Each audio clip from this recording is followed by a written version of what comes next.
Okay,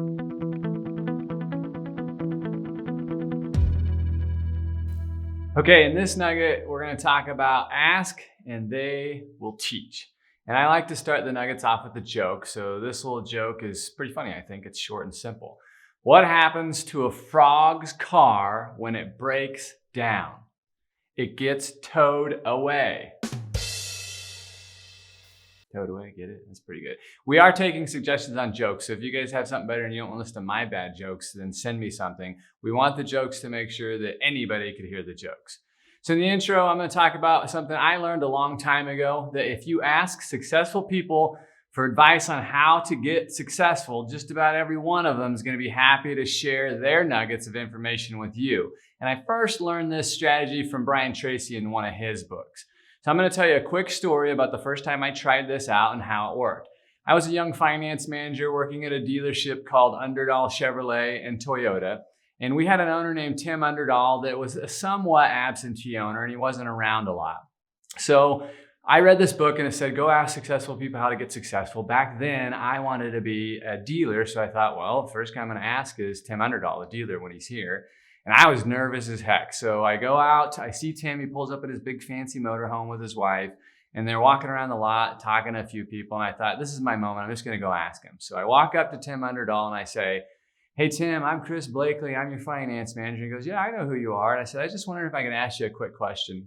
He's like, sure, what's up? And I said, could you tell me how you got to be so successful? Someday I'd like to be as successful as you. And I just wondered if you could share some pointers with me. And I was really nervous at this point, wondering what he was going to say or do, thinking, this guy doesn't want to talk to me. He doesn't have time to spend any information on me or tell me his stories.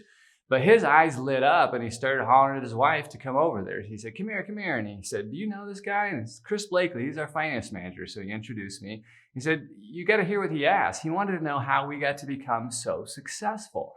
And then he started to tell me story after story after story about how he got to be successful. And I won't tell you all his stories, but it's pretty interesting. He started out as a mechanic, turning wrenches, and on the side, he would buy old beat up Corvettes, and then he'd fix them up and then sell them. And he'd take that profit, save it, and do it again, and do it again. And he took that money and leveraged it in eventually into his first dealership.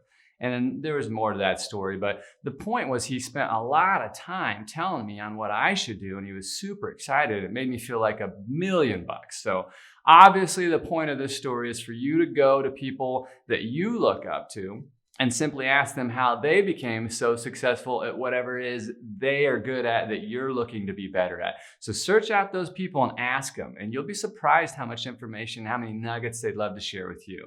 So the last thing we're going to do on the books, on the format is we're going to recommend a book. And so I'm recommending Eat That Frog because it ties perfectly into our joke about the toad, of course. And it's by Brian Tracy, who was the first guy that taught me to go and try this habit. It's a great book on productivity at work, procrastination, and discipline. It's also only 150 pages long, so it's a super quick, easy read. Go check that book out and take some time to ask other people how they got to be so successful.